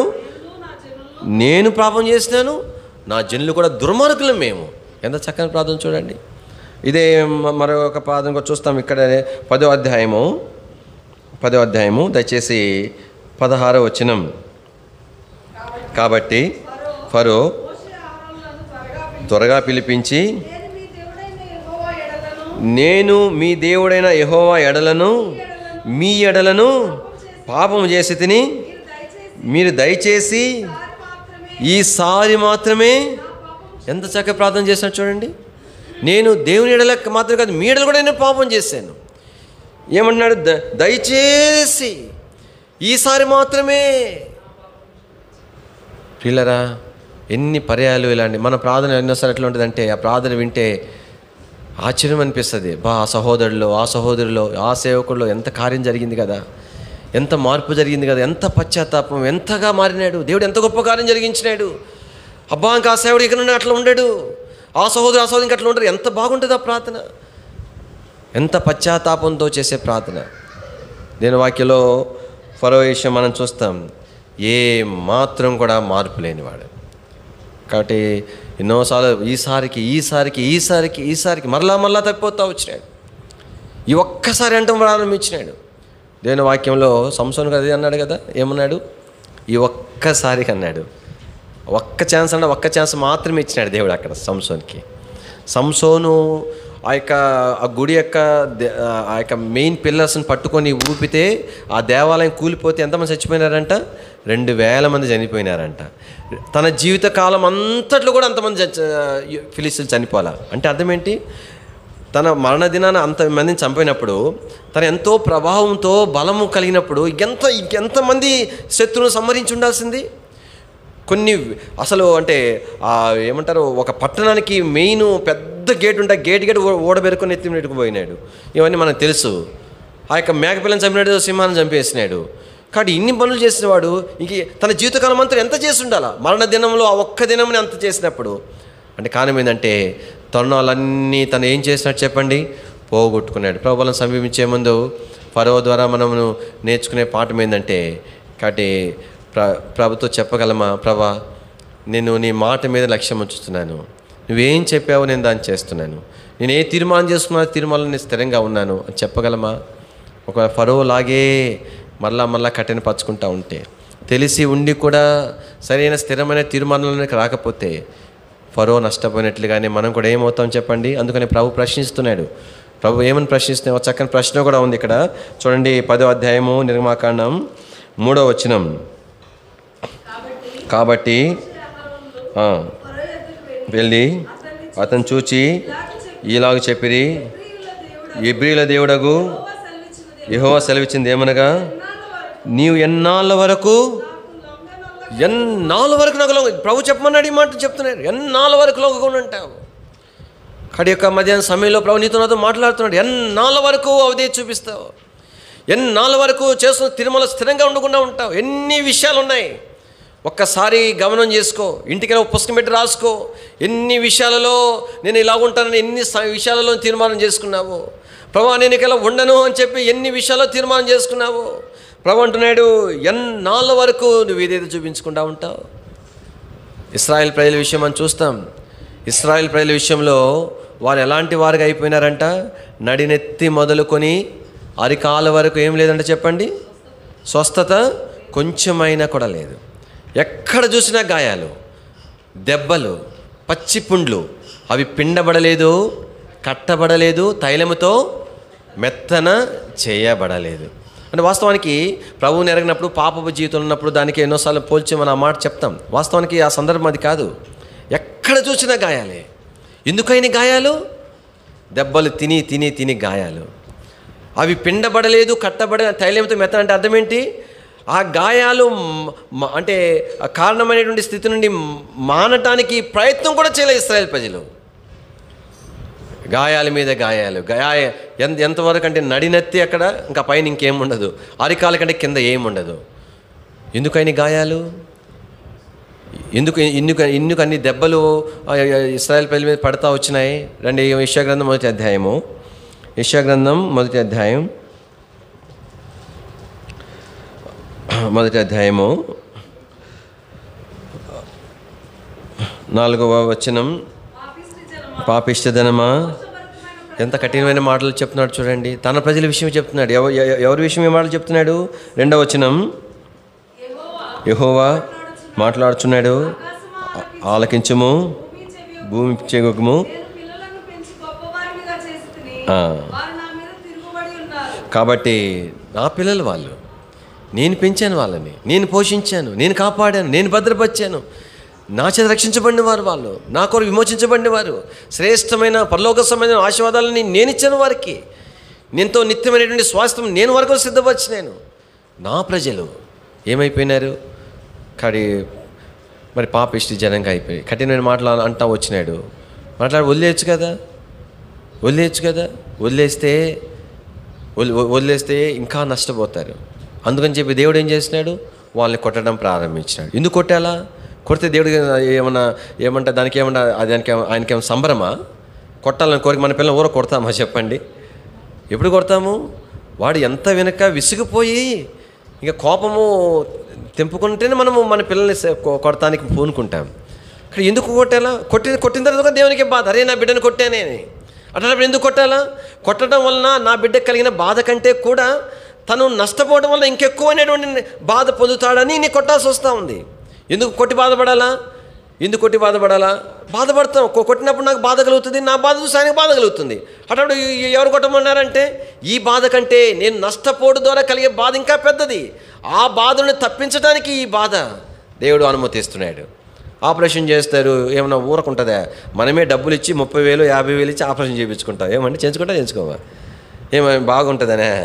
ఎందుకు? చేయకపోతే నష్టం గొప్పది. ఆ గొప్ప నష్టము తప్పించబట్టడానికి కొంత బాధ అయినా సరే ఆపరేషన్ చేయించుకుంటాం దేవుని వాక్యంలో. అందుకనే ప్రభు అన్నాడు, వారు చివరికంట వారి మాట వినకపోయేసరికి దేవుని వాక్యం ఏమన్నా తెలిసిన, చాటుకు వెళ్ళి ఏం చేశాడంట, ఆయన ఏడుస్తాడంట. అయ్యో నా పిల్లరా, దేవుని ప్రజలంగా మనం జ్ఞాపకం చేసుకుని మనము ఆశీర్వాదించబడిన ప్రజలం, ఆశీర్వాదము కొరకు పిలువబడినటువంటి వారం. మన గురించి బైబిల్లో రాయబడిన మాటలు దేని వాక్యంలో మనం చూడంగానే 3వ అధ్యాయం చివరి వచనంలో ఏమని, తన సేవకుని పుట్టించి మీలో ప్రతి వాని దుష్టత్వం నుండి మళ్లించడం వలన మిమ్మును ఆశీర్వదించుటకు ఆయన పంపించబడినాడు. కానీ మనం ఆశీర్వదించబడాలా? ఆదాము వాళ్ళతో ప్రభు ఏం చెప్పినాడు? మీరు యెహోవాను ఆశీర్వదించి మీరు ఫలించి అభివృద్ధి పొంది విస్తరించి భూమిని నిండించండి అని చెప్పినాడు. తర్వాత నోహుతో కూడా అదే చెప్పినాడు, మీరు ఫలించి అభివృద్ధి పొంది విస్తరించి భూమిని నిండించమని చెప్పినాడు. ఆశీర్వాదం కొరకు పిలువబడ్డాం. అయితే ఇశ్రాయేల్ ప్రజలు వారు ఎందుకని కొట్టబడ్డారు? ఆ గాయాలు ఎందుకు కలిగినాయి? మరి ఆ దెబ్బల వల్ల. ఎందుకు ఆ దెబ్బలు చూడండి, నేను తిరిగి వెనక్కి వచ్చేద్దాము. 5వ వచనం. దేనికోసమే దెబ్బలు పడ్డాయి చెప్పండి? తిరుగుబాటును బట్టి. చెయ్యంటే నేను చెయ్యను, చేయొద్దంటే నేను చేసేదే, అదే తిరుగుబాటు. ఇంకేం దేవుని మనం దూషించాల్సిన అవసరం లే. దేవుని మాట వినకపోవటమే తిరుగుబాటు. అదే కదా సౌలు చేసినాడు. పిల్లల దేవుని వాక్యం రాయబడుతుంది. ఈ తిరుగుబాటు అనేటువంటిది ఆ దినాలలో ఇశ్రాయేలు ప్రజలకు ఎలాగైపోయిందంటే నిత్యకృత్యంగా అయిపోయింది. నిత్యమూ తిరుగుబాటు చేస్తూనే వచ్చినారంట. కానీ ఈ మాటలు వింటున్నాం మనం. ఎన్ని సందర్భాల్లో ప్రభు మాట వినక మనం తిరగబడినాం దేవుని మీద. ఎన్ని విషయాలలో నేను అలా చేయనని చెప్పిన సందర్భాలు లేవా? లేదా నేను చేసేదని చెప్పిన సందర్భాలు లేవా? దేవుని వాక్యం రాయబడుతుంది, నిత్యము తిరుగుబాటు చేయొచ్చు మీరేలా ఇంకను, అంటే ఇప్పటికి కూడా ఇన్ని దెబ్బలు తిన్న ఇంకను కూడా పడుతూనే ఉన్నారు. దానివల్ల కలిగిన గాయాల కింద రాయబడిన గాయాలు. ప్రియులారా, దేవుని వాక్యంలో కనుక మరి సౌలు యొక్క జీవితంలో మనం జ్ఞాపం చేసుకునేదంటే, సౌలు తన హృదయాన్ని కఠినపరుచుకున్నాడు. కానీ తనలో కలిగిన తీర్మానాలు, మార్పు అంతా కూడా కనుక తాత్కాలికమైంది. అందుకని పశ్చాత్తాపం వల్ల కలిగేటువంటి ఆశీర్వాదము తన జీవితంలో పోగొట్టుకున్నాడు. పశ్చాత్తాపడిన ఏం ప్రయోజనం? అంత చక్కగా ప్రార్థన చేస్తే ఏం ప్రయోజనం? కానీ ఎర్ర సముద్రంలో మునిగిపోయినాడు. దేవుని ప్రజలంగా జ్ఞాపం చేసుకోవాలా. కానీ మనం ఎలాగైనా పరలోకానికి వెళ్తాం, కానీ అది జ్ఞాపం పెట్టుకోవాలా. కానీ ప్రభు మాటకు మనము మరి అప్పగించుకోకపోతే, హృదయాన్ని కఠినపరుచుకుంటే ఆశీర్వాదాలు పోగొట్టుకుంటాం. దాని నష్టం అనేటువంటిది నిత్యత్వంలో మనకు అర్థమవుతుంది. అదే నాన్న దుఃఖించి ప్రయోజనం. ప్రభువులను సమీపించే ముందు మనం పరీక్షించుకోవాల్సిన వారు ఉన్నాం. మూడవదిగా నేను జ్ఞాపం చేస్తాను. కాబట్టి ఫరో యొక్క జీవితంలో మూడవ తలంపు ఏంటంటే, ఫరో మరి ఆలోచన అనేటువంటిది. ఫరో యొక్క ఆలోచన చూడ ఎలాంటిదో, దేవుడు నన్ను సేవించడానికి నా జనులను పోనివ్వండి అని అంటే, ఈ ఫరో ఏం చేసినాడు? లేదు మీరు ఎక్కడికి వెళ్ళొద్దు, ఇక్కడే మీ దేవుని సేవించండి అన్నాడు. మళ్ళా ఏమన్నాడు? వెళ్ళండి కానీ దూరంగా పోవద్దు అని అన్నాడు. తర్వాత ఏమన్నాడు? మగవాళ్ళు మాత్రమే వెళ్ళండి, మిగతా మీ భార్య పిల్లలు ఉంచండి. అటు కుదరదంటే మళ్ళీ ఏమన్నాడు? సరే అందరూ పోండి కానీ మీ పశువులు మీకు కలిగిందంతా ఏడే పెట్టండి. చూడండి, శత్రువు సాధారణంగా ఆలోచన ఎట్లుంటుందో. శత్రువు యొక్క ఆలోచన ఏంటి? ఏదో ఒకటి గ్రిప్ ఉండాలా ఎవరికి, మళ్ళీ తిరిగి మనం వాని దగ్గర రావడానికి. కానీ అవన్నీ పెట్టేసిపోతే వాడి కోసమన్నా వస్తాడనేది ఫరో యొక్క ఆలోచన. సంపూర్ణమైన విడుదల పొందడానికి ఏమాత్రమో ఫరో ఇష్టపడాడు ఇశ్రాయేలు ప్రజల విషయంలో. దేవుని వాక్యంలో మనకు జ్ఞాపం చేయబడుతుంది. అయితే దేవుని మనం ఎలా సేవించాలి? అట్లనే సేవించాలా? ఫరో వల్లే ఫరో కోరిన విధానం మనం సేవించడం దేవునికి ఇష్టమా? అట్లా కుదరదు. మోషే చెప్పినాడు, అలా కుదరదు. దేవుని వాక్యంలో ఏమన్నాడు మోషే? ఒక్క డెక్క అయినా, డెక్క అంటే మన ఏదేం తెలీదు, చీపులు కట్టుకోవడానికి అర్థం ఏం తెలియదు నాకు, సరే దానికి నేను చూడలేదు. కాబట్టి ఏది వదులు పెట్టేది లేదు.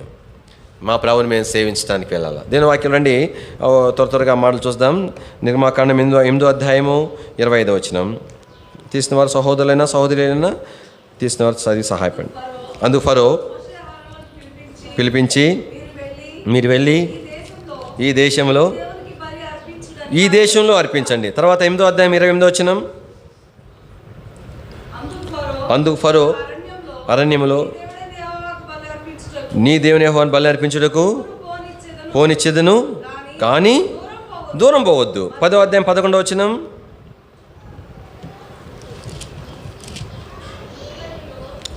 చదవండి. పురుషులైన మీరు మాత్రం వెళ్ళి ఎంత బాగా చూడండి, మీరు కోరింది కదా అదే కదా అని అంటున్నాడు. ఆ తర్వాత 10వ అధ్యాయం 24వ వచనం. ఫరో మోషేని పిలిపించి, మీరు వెళ్ళి సేవించుడి, మీ మందలు ఉండవలెను, మీ బిడ్డలు మీతో వెళ్ళవచ్చు. కానీ ఏదో ఒకటి శత్రు యొక్క ఆలోచన ఏంటంటే, ఉద్దేశం ఏంటంటే, సంపూర్ణంగా ప్రభువుని సేవించడం ఇష్టం లేదు. సంపూర్ణమైన కానీ విడుదల పొందాలని సాధారణ కూడా చెప్తాడు, పొందు కానీ పూర్తిగా పొందొద్దు. అదనమాట. అన్ని విషయాలు వినొద్దు. అదనమాట. ఏదన్నా ఒక్క విషయంలోనైనా నాకు గ్రీప్ ఉండాలా, ఆ గ్రిప్ ఉండాలి. దేవుని వాక్యంలో జ్ఞాపం చేయబడతా ఉంది. కనుక ప్రభుని మనం సేవించాలి. దేవుని ఎందుకు ఏర్పాటు చేసుకున్నాడు? నిన్ను నన్ను ఆయన సేవించడం కొరకు ఏర్పాటు చేసుకున్నాడు. మనకు ఉద్దేశం, మన గురి ఒకటే. కానీ మనం ఎవరమైనా సరే, మన పరిచయం ఏదైనా సరే కాక, కాబట్టి మనం సాధారణమైన విశ్వాసం కావచ్చు, సీనియర్ విశ్వాసం ఎవరైనా సరే, మనందరి గురి ఒకటే. ఏంటా గురి? నేను నా ప్రభుని ఏం చేయాలా? సేవించాలా. దీని వాక్యంలో చూడండి, నిర్గమాకాండం దయచేసి 7వ అధ్యాయము 16వ వచనం. నిర్గమాకాండం 7వ అధ్యాయం 16వ వచనం. అతన్ని చూచి అరణ్యమందు నన్ను సేవించుటకై, నన్ను సేవించుట కొరకై నా ప్రజల్ని పోనిమ్ము. 8వ అధ్యాయం 1వ వచనం. యెహోవా ఇట్లను నన్ను సేవించుటకు నా జనులను పోనిమ్ము. నన్ను సేవించుటకు నా జనులను పోనిమ్ము. 9వ అధ్యాయం 1వ వచనం. తర్వాత యెహోవా మోషేను ఫరో యొద్దకు వెళ్ళి నన్ను సేవించుటకు, 2-3 వచనాలు ఇంతటితో ఆపుతాను. నన్ను సేవించుటకు నా ప్రజలను పోనిమ్ము. కానీ ఈ దినాలలో మనం ఏం చేయాలి? ఎవరిని సేవించాలా? ప్రభువుని సేవించాలి. ఎట్లా సేవించాలా? ఫరో కోరిన విధానంలో కాదు సేవించాల్సింది. ఏం చెప్పాలా ప్రభుతో? ఒక్క డెక్కైనా వదిలిపెట్టాము. కానీ ఎట్లా మనం ప్రభువుని సేవిస్తుంటున్నాం? ఎక్కడికి వెళ్ళి సేవించాలా? దేని వాక్యలో అన్నాడు, ఏమన్నాడు చూడండి. ఇదే 8వ అధ్యాయం 27వ వచనం. 8:27. అందుకు ఫరో నిర్గమాకాండం 8:27. మేము అరణ్యంలోనికి 3 దినముల ప్రయాణమంతా. కాబట్టి మేము ప్రభువుని సేవించాలి. ఎక్కడ సేవించాలా? కానీ మా ప్రభువు కోరిన దగ్గర మేము వెళ్ళాలా. ఆయన కోరిన స్థలంలో మేము ఆయన సేవించాలా. దేవుని వాక్యంలో మనం చూస్తాం, బలులు అర్పించడం కొరకే దేవుడు ఏ స్థలాన్ని ఏర్పాటు చేసినాడు? యెరూషలేమును ఏర్పాటు చేసినాడు. ఇశ్రాయేల్ దేశంలో ఎక్కడ కూడా బలి అర్పించకూడదు. బలి అనేటువంటిది ఎక్కడ అర్పించాలా? దేవుడు తాను కోరుకున్న స్థలంలోనే బలులు అర్పించాలి. కానీ ఇది ఏం చూపిస్తూ ఉంది? దేవుని యొక్క మందిరాన్ని చూపిస్తూ ఉంది. కానీ దినాలలో నీవు నేను ప్రభువుని సేవించుట అనేటువంటి ఎలా సేవించాలా? ఎన్నోసార్లు మనం ఎలా సేవిస్తామని చెప్పండి. ఎట్లా సేవించాలా? అక్కడ తీర్మానం చేసుకోవాలా. ప్రభు కోరిన విధానం 3 దినాలకు ఎందుకు? అక్కడ ఏముంది? అక్కడ మరి హోరేబు కొండ ఉంది. అక్కడ ప్రభు తను ప్రత్యక్షం కాబోతున్నాడు. అక్కడ ఏ రూపం వారు చూడబోట్లేదు. ఆయన స్వరాన్ని వినబోతున్నారు. ఆయన స్వరం వినబడే స్థలం, బలి అర్పించబడేటువంటి స్థలం, తమ ప్రభుని సేవించేటువంటి స్థలం. అక్కడికి వెళ్ళేటప్పుడు ఎట్లా వెళ్ళాలా? కాబట్టి ఒక్క డెక్కన వదిలిపెట్టకూడదు. ఈ దినాల్లో దేవునింటికి మనం వచ్చేటప్పుడు ఇలాంటి తీర్మానం చేసుకోవాలా. ఇది ఈ నేర్పు అనేటువంటిది మన కుటుంబ జీవితానికి ఎంతో ప్రాముఖ్యమైంది. నేను దేవుని ఇంటికి వెళ్తున్నాను, ప్రార్థనా కొడుకు వెళ్తాను. ఎట్లా వెళ్ళాలా? నేను, నా భార్య, నా పిల్లలు అందరూ వెళ్ళాల్సిందే. వాడు చిన్నోడైతే కావచ్చు కాక, పాలు తాగాడు, వాడికి ఏం అర్థం కావచ్చు కాక, అందరం మా ప్రభుని సేవించడానికి వెళ్ళాలా. బైబిల్ స్టడీకి అందరం కుటుంబంగా వెళ్ళాలా. ఏ పరిచర్యకి వెళ్ళినా సువార్త కానీ కాక, లేదంటే మరొకటి కానీ కాక ఎట్లా వెళ్ళాలా? అంతేగాని కుటుంబానికి ఒకరు ఏమంటారంటే, పాత రోజుల్లో పెళ్ళికి అందరూ పోయేవాళ్ళు, ఏమన్నా అనుకుంటారు అని ఒక్కరు పోయి చదివింపులు పెట్టించేవాళ్ళు. ఇప్పుడు ఏంటంటే భోజన ఖర్చు ఎవరు వెనకాడట్లే. ఎట్టపోతాం చెప్పండి? పెళ్ళిళ్ళు పోయేటప్పుడు కుటుంబం వాళ్ళు కూడా సంతోషపడతారు. అందరూ వచ్చినారు సంతోషపడతారు. నీ ప్రభు విషయం ఏంటి? మనం ఎన్నోసార్లు పెళ్ళిలో వేసుకుంటూ ఉంటాం. ఇది యెహోవా ఏర్పాటు చేసిన దినము, దీని యందు మనం, అది పెళ్లి రోజు గురించి చెప్పింది. యెహోవా ఏర్పాటు చేసిన దినం ఏది? ప్రార్థన కూడిక ఎవరు ఏర్పాటు చేసినారు? దేవుడు ఏర్పాటు చేసిన దినం. బైబిల్ స్టడీ ఎవరు ఏర్పాటు చేసిన దినం? దేవుడు ఏర్పాటు చేసిన దినం. ఉపవాస ప్రార్థన ఎవరు ఏర్పాటు చేసిన దినం? దేవుడు ఏర్పాటు చేసిన దినం. సువార్త పరిచర్య ఎవరు ఏర్పాటు చేసినారు? దేవుడు ఏర్పాటు చేసినారు. స్తుతి కూడిక, గృహ కూడికలు ఎవరు ఏర్పాటు చేసినారు? దేవుడు ఏర్పాటు చేసినాడు. కానీ దాని యందు మనం ఏం చేయాలా చెప్పండి? ఉత్సహించాలా, ఆనందించాలా. ప్రభు ఇచ్చిన తరుణం, ఆధిక్యత, దేవుని సన్నిధి రావడానికి, దేవుని పిల్లలతో కలిసి ఆయన సేవించడానికి ప్రభు ఇచ్చిన ఆధిక్యత. ఈ దినాల్లో వాక్యోపదేశాలు కూడా అట్లనే ఉన్నారు. మరి ఏమని చెప్పాలి? అట్లాంటప్పుడు ఏం చెప్పాలి సంఘానికి? మేము కూడా చెప్పాలి. మీకు ఏమని చెప్పాలంటే, ఏం పర్వాలా, ఎందుకు అందరూ పిల్ల జలం తీసుకొస్తారు, ఎందుకు ఒకళ్ళు రండి అని చెప్పాలా? ఏం చెప్పాలండి? అంతే కదా, అట్లని చెప్పాలి కదా. లేదంటే మీరు కుటుంబంగా రావాలా, దేవుని సేవించాలని చెప్పాలంటే నేను వాక్యం బోధించాను, నేను ఎట్లా ఉండాలా? నేను నా భార్యకి ఎప్పుడు కూడా ప్రార్థన కూడికి రా, బైబిల్ స్టడీ రా అని చెప్పను. నేను ఇంకోటి కూడా చెప్తాను. ఏం చెప్తానంటే రాకపోతే ఏమలేమ్మా అని చెప్తాను. నిజంగా చెప్తున్నా. రాకపోతే ఏమలేమ్మా, బాగలేదులే, రాకపోతే ఏమలే అని చెప్తాను. అరే అదేంది, మాకేం ఎట్ట చెప్తుంటే నీ భార్యకి అట్ట చెప్పుకుంటావా అంటే అదేంటి చెప్పండి అంటే ఉండలేం. ఏంటంటే తనకు రాలేని పరిస్థితుల్లోనే రావట్లేని తెలిసి ఉండి కూడా నేను వాక్యం చెప్తున్నప్పుడు అది చిన్న గృహ కూడా ఏదైనా కావచ్చు కాక, కాబట్టి నేను తనని విడిచిపెట్టి వెళ్ళిపోతే కానీ దేవుని ప్రజలకు మాదిరి చూపించలేను. అందుకని రాలేని పరిస్థితి తెలిసి కూడా చెప్పడం అనేది జరుగుతూ ఉంటుంది. ఒకసారి బాగలేదంటుంది, రాదు. ఒకసారి ఇట్లా కాదు, ఈ మనిషి అలవాటు అయిపోయింది బాగా, నేను రా అంటామా బాగలేదంటామని చెప్పి ఏం చేసినానంటే నాలుగు తిట్లు తిట్టినాను. బుద్ధి లేదా, సేవకులం అనుకున్నావు, ఏమనుకున్నావు, మనం మాదిరి ఉండొద్దా, వాక్యం చెప్పేవాళ్ళం, ఏం చెప్తావు సిస్టర్స్ మీటింగ్లో అని చెప్పి 4 తిట్లు తిడితే ఓబీ చేసుకుని వచ్చింది. ఓబీ చేసుకుని వచ్చిన తర్వాత ఒక దగ్గర రోడ్డు మీద బండి ఆపాను. బండి దిగింది తర్వాత కాలు చచ్చిపడిపోయినాయి. ఇంకా చూడండి, కాలు ఇటు రావట్లే. ఇంకేం చేయాలి నేను, చిన్నపిల్ల సంగని ఎత్తుకొని పక్కన కూర్చోబెట్టడానికి. ఇంకా చూడండి, ఆ రోడ్లోనే దాదాపు 5-10 నిమిషాలు పట్టింది. మళ్ళా చిన్నగా తీసిపోయింది. అప్పుడు నుండి నేను చెప్పను, ఉండమని ఎందుకు చెప్తానంటే ఉండమన్నా కూడా వచ్చేస్తుంది. ఓసారి వస్తా అంటే నేను నా బాధ గొప్ప చెప్పుకున్నాను, నేను ఉదాహరణ చెప్తున్నానండి, లేనిపోయింది. ఓసారి వాక్యం చెప్తున్నాను, ఇట్లా ఇట్లా ఇట్లా ఇడుచుకుంటూ వస్తూ ఉంది. నేను సైగ చేస్తాను, ఎందుకమ్మా అంటే నా బాధ ఏంది, ఆడ పడిపోయింది అనుకో. మళ్ళీ అందరూ ఒకసారి కాన్వకేషన్లో ఒక సేవకురాలు పడిపోయిందని అందరూ గుమ్ముకున్నారు. ఎవరబ్బా బాగలేదని చెప్పి తీరా ఎవరన్నా నాయన ఆమెను చూస్తే నా భార్యే. ఆమె పడిపోయి అందరూ గుమ్ముకున్నారు. అని ఎందుకంటే కానీ ఒకవేళ కనుక తన నిర్లక్ష్యాన్ని బట్టో అలక్ష్యాన్ని బట్టో ఏదో చిన్న బలహీనతను బట్టో తను రావట్లేనప్పుడు నేను ఖచ్చితంగా చెప్పాల్సిందే. కానీ ఎందుకు నేను చెప్పట్లేదు ఉండమన్నా అంటే ఉండమన్నా కూడా ఉండదు కాబట్టి ఆ మాట చెప్తున్నాను. అందుకు చెప్పినాను ఈ మాట. కానీ జ్ఞాపం చేసుకోవాల్సిందంటే ప్రియులరా, చివరి దినాల్లో మనం ఉంటున్నాం. సాధ్యమైన మేరకు దీనివల్ల పరలోకం పోగొట్టుకుంటా నేను చెప్పట్లేదు, దీనివల్ల ఇంకా ఏదేదో అయిపోతుందని నేనేం చెప్పట్లేదు. కానీ జ్ఞాపం పెట్టుకో, ప్రభువు కోరిన విధానంలో మనము ఆయన్ని సేవించే వారికి అయితే ఉండం. దేవుని యొక్క ఆశీర్వాదాలు సంపూర్ణంగా పొందుడు కొరకై మనము తగిన రీతికి సిద్ధపరచబడలేము. అది మనం తేటగా వివరించి చెప్పలేం, కానీ ఖచ్చితంగా ఆ లోటు కనబడుతుంది. ప్రభువులను సమీపించాం, ప్రార్థన చేసుకుందాం, చిన్న తీర్మానం చేసుకుందాం. ప్రభా, కానీ నేను ఇప్పటి వరకు ఆదివారం మాత్రం వెళ్తున్నాను, చిన్నగా ఎట్లా కొట్లా నేను బైబిల్ స్టడీకి కూడా వెళ్ళాలా, ప్రార్థన కొడుకు కూడా వెళ్ళాలా. ప్రభా, నేను మాత్రం వెళ్తున్నాను, నా ఇంట్లో వారిని కూడా నేను తీసుకుని వెళ్ళాలా, నా భర్తను కూడా నేను తీసుకుని వెళ్ళాలా, నా పిల్లల్ని కూడా చిన్న తీర్మానం చేసుకుందాం. సాధ్యమైన వరకు కనీసం ప్రయత్నం, ప్రభు కృపను కోరుకుందాం. ప్రభు సహాయపడతాడు. దేవుని యొక్క వాక్యంలో మనకి మొట్టమొదటిగా కాబట్టి ఫరో జీవితంలో జరిగిన వాటి మీద తన మనసు పెట్టలేదు.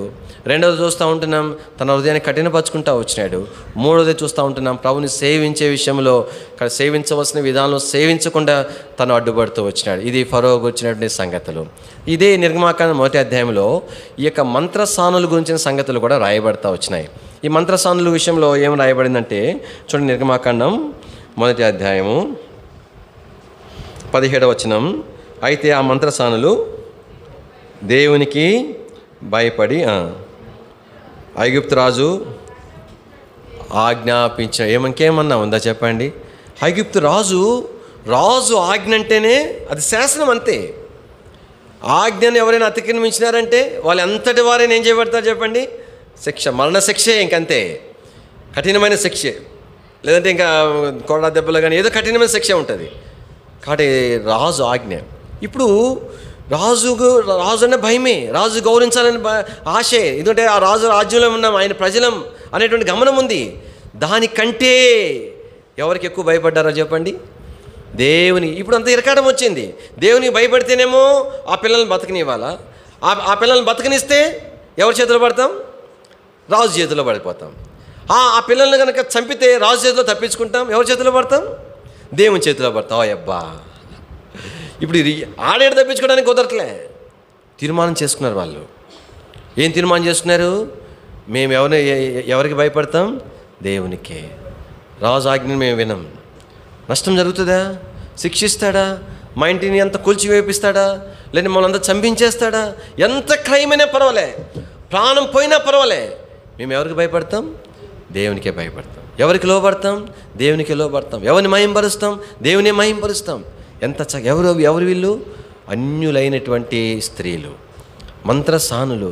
వారికి ఎవరు దేవుని వాక్యం చెప్పినారు, ఎవరు వాళ్ళని సిద్ధపరిచినారు? ఎన్నోసార్లు సేవకులుగా నాతో సహా మనకు ఎన్నోసార్లు ఎలాంటి తీర్మానం ఉండదు, ఇలాంటి ఆశ ఉండదు. ప్రభుని ఇలాగ సేవించాలా, ఆయనకు భయపడం వస్తుందిగా భయపడం, ఆయన గణపరచం వస్తుందిగా గణపరచం, ఆయన మాట వినవస్తుందిగా ఆయన మాట వినం. దేని వాక్యలో ఈ మంత్రస్థానులు ఎంత శ్రేష్టమైనటువంటి తీర్మానం చేస్తారు, ఎంత క్రైమ్తో కూడినటువంటి తీర్మానం. అది దీని వాక్యంలో దేవుడు వాళ్ళు ఏం చేశాడని చెప్పండి, మేలు చేశాడంట. ఏం చేశాడు చెప్పండి? మేలు చేస్తాడు. పిల్లలకు జ్ఞాపకం పెట్టుకోవాలా, మొదటి ప్రాధాన్యత దేవుడే, తర్వాతే భర్త అయినా భార్య అయినా వాళ్ళైనా వీళ్ళైనా ఎవరైనా సరే కాక. మొదట నేను లోబడవలసింది, నేను మాట వినవలసింది, నేను విధేయత చూపవలసింది ఎవరికి?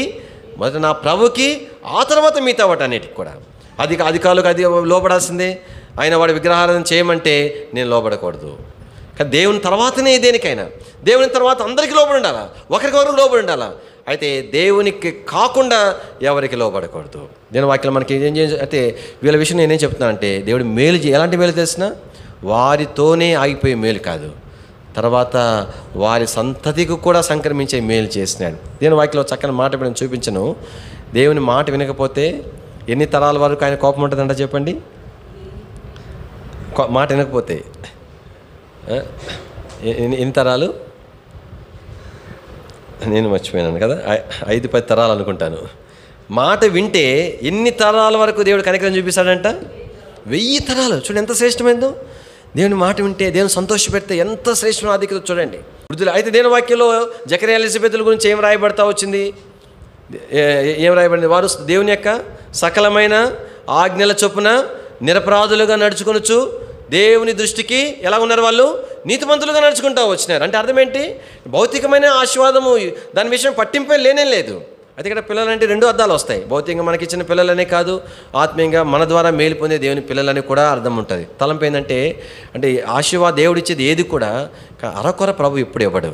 కానీ నువ్వు దేవుని వాక్యానికి కనుక మంత్రస్థానం వల్లే మనం భయపడి ఆయన ఘనపరిస్తే దేవుని వాక్యంలో చూస్తాం మన ఆశీర్వాదం అనేది ఎంతగా అది పొడిగించబడేదిగా ఉంటుంది. రండి, నిర్గమాకాండం 1వ అధ్యాయము మాట చదువుకొని ప్రార్థన చేస్తాం.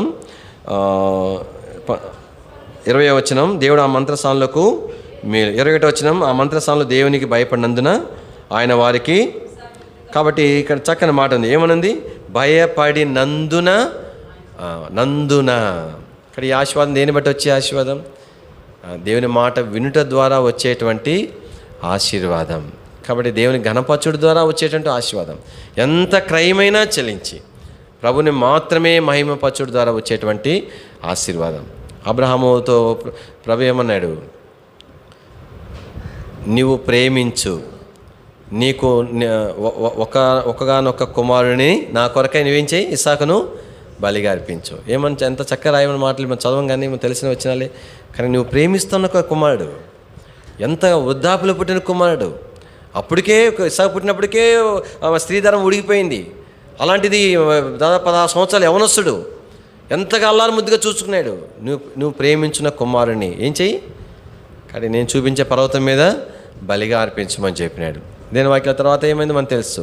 ఇప్పుడు బలిగా అర్పించడానికి చేయెత్తినాడో దేవుని యొక్క దూత ద్వారా ప్రభు ఏం చేశాడు? అబ్రాహామును ఆపినాడు. ఆ తర్వాత ఏమన్నాడు? ఇందు మూలముగా నీవు దేవునికి భయపడువాడు అని నేను తెలుసుకున్నానని చెప్పినాడు. అండి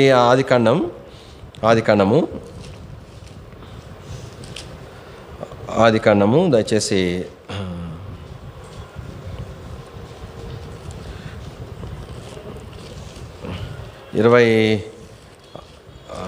26వ అధ్యాయం, 22వ అధ్యాయం. ఆదికాండము 22వ అధ్యాయము 16వ వచనం. నీకొక్కడే అయ్యున్న నీ కుమారుని వెనుక తీయక ఈ కార్యము చేసినందున. తర్వాత 12వ వచనం.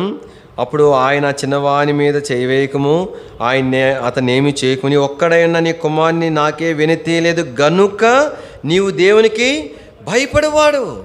కాబట్టి అది దేవునికి భయపడడం అంటే అర్థం. అది కానీ దేవుని భయపడడం అంటే ఎంత క్రైమైనా ఎంత బాధ అయినా ఆయన మాత్రమే సంతోషపెట్టడం. అది ప్రభు నాయుడు ఎంత చక్కగా అన్నాడంటే ఇక్కడ ఏమన్నాడు? వెనుతీయలేదు గనుక నేను తెలుసుకున్నాను అన్నాడు. 16వ వచనంలో ఏమన్నాడు? వెనుతీయక ఈ కార్యము చేసి నందున ఆ తర్వాత ఆశీర్వాదాల విషయం ప్రస్తావన ఉంది. 18వ వచనం చూడండి. మరియు నీవు చదవండి, నీ మాట నా మాట వినినందున, అది కానీ నందున తర్వాత నీవు నీ సంతానం వారు నీ మూలంగా భూలోకంలో మనుషులన్నీ ఆస్వాదించబడతాయి. ఎట్లా వచ్చింది ఈ ఆశీర్వాదం? మాట వినినందున, అలా చేసావు కనుక. ప్రభువులను సమీపిద్దాం. మొట్టమొదటిగా ఫరో మనకు హెచ్చరికగా ఉంటున్నాడు. ఈ యొక్క మంత్రసానులు, మరి ఐగుప్తు మంత్రసానులు మనకు అనుసరించడానికి చక్కని మాదిరిగా ఉంటున్నారు. ఇలాంటి కృప చివరి దినాలలో నీకు నాకు మనందరికీ ప్రభు అనుగ్రహించి సహాయపడుగాక. రండి ప్రార్థన చేస్తాం.